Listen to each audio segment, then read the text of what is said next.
Hello super Indians, मेरा नाम है प्रशांत और स्वागत है आपका सुपर सैटरडे के एपिसोड नंबर 94 में। और कुछ कारणों की वजह से हम कुछ वीडियोस नहीं डाल पाए थे guys, but now for sure आपको सुपर इंडिया पर दोबारा से रेगुलर वीडियोस देखने को मिलेंगे। एनीवेज, इस हफ्ते की सारी न्यूज आ चुकी हैं तो हम फटाफट से सभी को देखेंगे और हर बार की तरह इस बार भी हम शुरू करेंगे मार्वल के अपडेट से।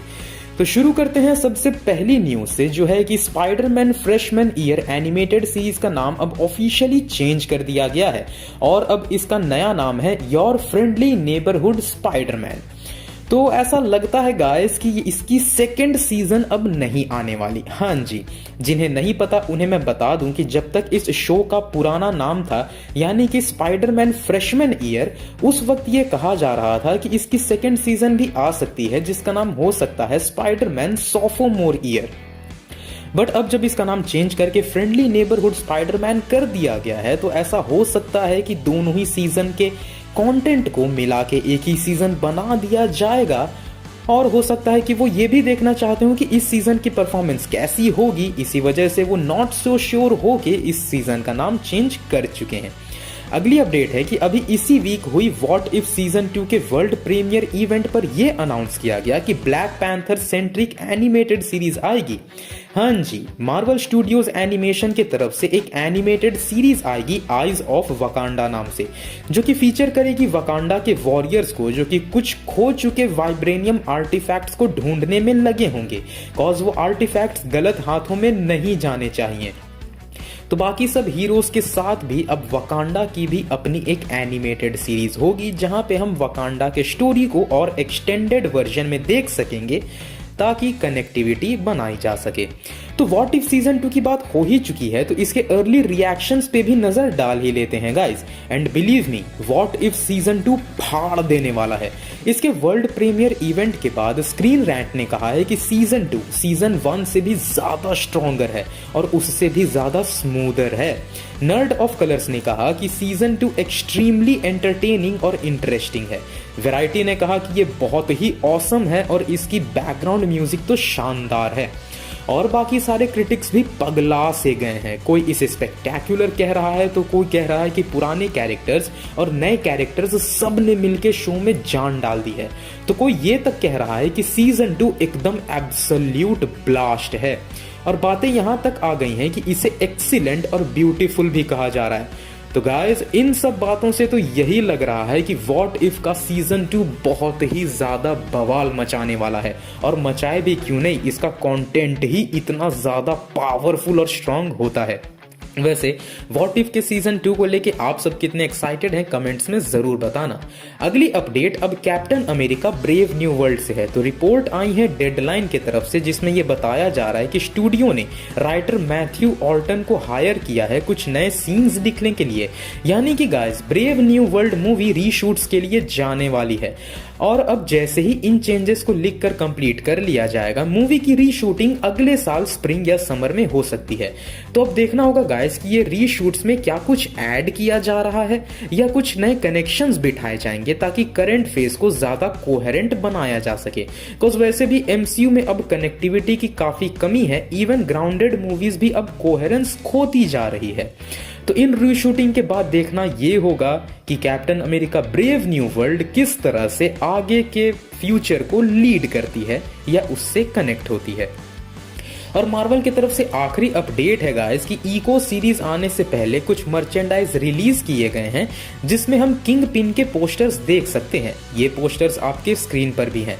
कॉमिक थीम पर बने इन पोस्टर्स में हम विंसेंट डोनोफ्रियो को देख सकते हैं उनके आई पैच के साथ। ऑफ कोर्स इको ने गोली जो चलाई थी, बट यस, ये है हमारे crime syndicate mafia Lord king pin MCU में।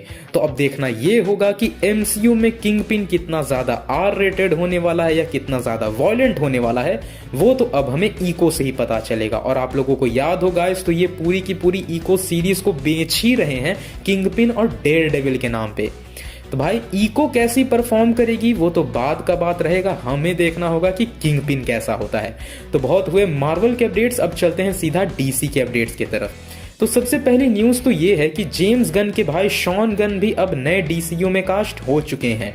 तो डेडलाइन की तरफ से ये रिपोर्ट आई है जिसमें बताया जा रहा है कि शॉन गन डीसीयू में मैक्सवेल लॉर्ड का कैरेक्टर प्ले करेंगे, जो कि डीसीयू से पहले भी दिख चुका है और इस कैरेक्टर को प्ले करा था पेड्रो पास्कल ने, वो भी वंडर वुमन 84 मूवी में। तो अब ये कैरेक्टर डीसीयू में भी रहेगा बट अब उसे शॉन गन प्ले करेंगे। और इस रिपोर्ट में ये भी कहा जा रहा है कि इस कैरेक्टर को सुपरमैन लीगेसी मूवी में मेंशन भी किया जाएगा। बट अब ये देखना होगा कि क्या शॉन गन का कोई कैमियो होता है या नहीं। वैसे जिन्हें नहीं पता उन्हें बता दूं कि इससे पहले ही शॉन गन नए डीसीयू में कास्ट हो चुके थे क्रीचर कमांडो में जीआई रोबोट और वीजल के रोल के लिए। वहीं अगली न्यूज खुद जेम्स गन का एक बयान है जो उन्होंने थ्रेड्स पर दिया है। जेम्स गन ने कहा है कि उन्हें कैमियोस का कॉन्सेप्ट ही मीनिंगलेस लगता है। उन्होंने आगे कहा कि उन्हें ऐसा इसलिए लगता है बिकॉज उनका मानना है कि कैरेक्टर्स का अगर स्टोरी में किसी तरह का रोल नहीं है या उनके प्रेजेंस से स्टोरी में कोई असर नहीं पड़ रहा देन वैसे कैमियोस का कोई मतलब नहीं बनता। जेम्स गन इस हद तक चले गए कि उन्होंने इस कैमियो वाले खेल को कैमियो कॉर्न तक कह दिया। अब वर्ड कुछ और था जो आप स्क्रीन पे लिखा हुआ देख सकते हैं, पता नहीं इसे बोला जा सकता है या नहीं वीडियो में, तो आप यहीं से समझ जाइए। जेम्स गन ने आगे कहा कि उन्हें एक्चुअल कैमियो से कोई फर्क नहीं पड़ता, बल्कि उन्हें ये नहीं पसंद कि बिना किसी मतलब के कैरेक्टर्स एक मूवी में फेंक दिए जाते हैं। वैसे इस कैमियो वाले खेल पर आप सबका क्या मानना है गाइस, कमेंट्स में जरूर बताना कि जेम्स गन का जो ये बयान है ये कितना ज्यादा सेंस बनाता है। वैसे डीसी का रेप्यूटेशन बहुत ही खराब रहा है कैमियोस को लेके, बट ऑफ कोर्स अब देखना रहेगा कि जेम्स गन किस तरह से इस कैमियो वाले खेल को अपने नए डीसीयू में इस्तेमाल कर पाएंगे, वो भी इस तरह के बयान दे देने के। अब बारी है कुछ मेजर हॉलीवुड अपडेट्स की। तो सबसे पहली न्यूज है कि कुंग फू पांडा 4 का ट्रेलर फाइनली आ चुका है गाइस। पो इज बैक इन एक्शन और इस बार उसका सामना होगा कमेलियन से, जो कि होगी एक जादूगरनी और वो पो के स्टाफ ऑफ विजडम के पीछे पड़ी हुई है, जिसकी मदद से वो सारे पुराने मास्टर्स को वापस से सम्मन कर सकती है जिन जिनको पो ने स्पिरिट रेल्म में भेजा था। और इस सफर में पो के साथी होंगे जेन, जो कि एक चोर है, और उन चोरों का सरदार हान। अब मुझे सबसे कमाल की बात ये लगी कि ट्रेलर में ताय लंग को दिखाया गया। ऑब्वियसली वो कमेलियन ही थी जो ताय लंग बनी, बट ड्रीम वर्क्स भी जानता है कि ताय लंग की पॉपुलैरिटी कितनी ज्यादा तगड़ी है। सो मैं तो बहुत ज्यादा एक्साइटेड हूं। वैसे अगर मूवी के एंड में ये दिखा दे कि कमेलियन सक्सेसफुल हुई और वो कुछ मास्टर्स को सम्मन कर दी है और अब पो को एक ही साथ इकट्ठे मल्टीपल मास्टर से लड़ना पड़ रहा है, तो क्या बवाल का वो सीन होगा और इसी बहाने हम ताय लंग को दोबारा से भी देख पाएंगे। क्या कहते हो गाइस, ऐसा हो जाए तो मजा आएगा कि नहीं? वैसे ट्रेलर तुम्हें कैसा लगा कमेंट्स में जरूर बताना। हमारी अगली अपडेट है कि 2019 की popular video game death stranding पर अब एक लाइव एक्शन फीचर फिल्म बनने वाली है और इस मूवी से खुद गेम के को क्रिएटर हिडेयो कोजिमा भी जुड़े रहेंगे। और ये मूवी भी काफी ए लिस्टर एक्टर्स को रखे हुए है, जिसमें होंगे नॉर्मन रीडस एज सैम पोर्टर, वहीं दूसरे एक्टर्स हैं मैड्स मिकेल्सन और लिया सेडू। वहीं मूवी से रिलेटेड अभी क्रिएटिव अपडेट्स नहीं आई हैं, बट यस ये मूवी भी अब अनाउंस हो चुकी है। वहीं इस वीक ड्यून पार्ट 2 का भी मच अवेटेड ट्रेलर आ गया, जहां पे इस पार्ट में अब हम पॉल एट्रेडिस और चानी के लव स्टोरी को देख सकेंगे। बट बात सिर्फ इतनी ही नहीं है, मूवी फीचर करेगी शटैम 4 को, जो कि नोन यूनिवर्स का बादशाह एम्परर है।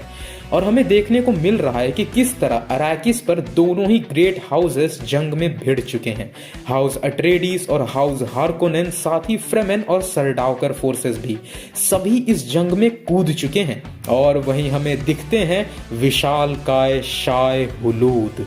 ड्यून 2 सच में बहुत बवाल होने वाली है, तो मैं तो पर्सनली बहुत ज्यादा एक्साइटेड हूं। वैसे तुम सबको ये ट्रेलर कैसा लगा गाइस, कमेंट्स में जरूर बताना। तो अब बारी है हमारे वीकली देसी सेगमेंट सुपर सिनेमार का।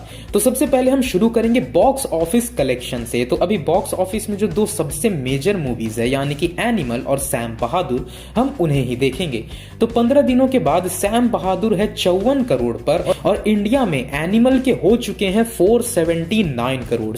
और ये आंकड़े इंडिया के हैं गाइस, यानी कि एनिमल पूरी तरह से डोमिनेट कर रही है बॉक्स ऑफिस को। और इसी वजह से रणबीर कपूर फिलहाल बन बन चुके हैं पहले एक्टर जिन्होंने लॉकडाउन के बाद 300 करोड़ से ऊपर की मूवीज का हैट्रिक बनाया हो, यानी back to back 100 crore plus फिल्में देना। वैसे कोई बात नहीं रणबीर, ज्यादा टाइम अकेले इसमें तुम नहीं रह पाओगे मेरे दोस्त, कॉज SRK भी अब इसमें एंट्री मार ही लेंगे। अगली न्यूज थोड़ी दुखद न्यूज है कि एक्टर श्रेयस तलपड़े को हार्ट अटैक आया था उनके शूटिंग के दौरान। Shreyas currently welcome to the jungle की शूटिंग में बिजी हैं और ये हादसा उनके साथ सेट पर ही हुआ। उन्हें तुरंत हॉस्पिटल भी ले जाया गया और इलाज के बाद उनकी हालत अभी स्टेबल बताई जा रही है। हम तो चाहेंगे श्रेयस भाई कि आप जल्दी ठीक हो जाओ, कॉज आपकी कॉमिक टाइमिंग और सेंस ऑफ ह्यूमर के हम सब फैन हैं। अगली अपडेट है कि क्रंची रोल ने अनाउंस किया है कि वो अपने हिंदी डबिंग के लिए एक्टर अली फजल से भी हाथ मिला चुके हैं और अली फजल को कास्ट कर लिया गया है highly anticipated anime solo leveling के हिंदी डब के लिए।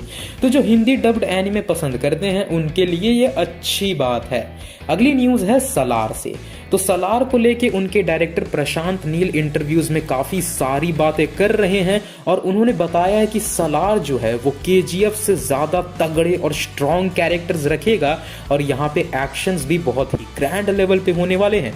बट इसी के साथ प्रशांत नील ने बताया कि सलार की स्टोरी इमोशनल होगी। ये कहानी होगी दो दोस्तों की, उनके रिश्तों की और वो किस तरह से जिंदगी में आगे बढ़ते हैं।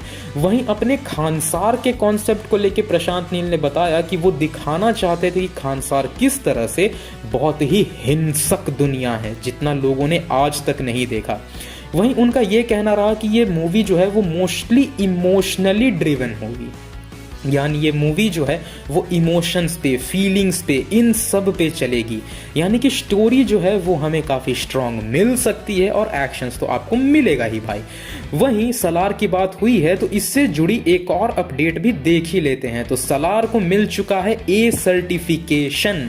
हाँ जी, CBFC ने इस मूवी को A सर्टिफिकेशन दिया है गाइस, जहां मूवी की लेंथ 2 घंटे 55 मिनट की बताई जा रही है। यानी कि movie violent, action, story, drama, emotion और साथ में A सर्टिफिकेशन और लेंथ है ऑलमोस्ट 3 घंटे। तो अब देखना रहेगा कि सलार कितना ज्यादा डिलीवर कर पाती है ऑन स्क्रीन और इसकी और डंकी की भिड़ंत कैसी रहती है। वैसे तुम सबको क्या लगता है गाइस, डंकी और सलार में कौन बाजी मारेगा? कमेंट्स में जरूर बताना। तो गाइस ये थे इस वीक के सारे मेजर न्यूज अपडेट्स। अगर आपको वीडियो पसंद आई हो तो इस वीडियो को लाइक करें और अपने दोस्तों के साथ शेयर जरूर करें। साथ ही ऐसे ही सुपर ऑसम कंटेंट और अपडेट्स के लिए हमारे चैनल सुपर इंडिया को सब्सक्राइब कर दें। पीस।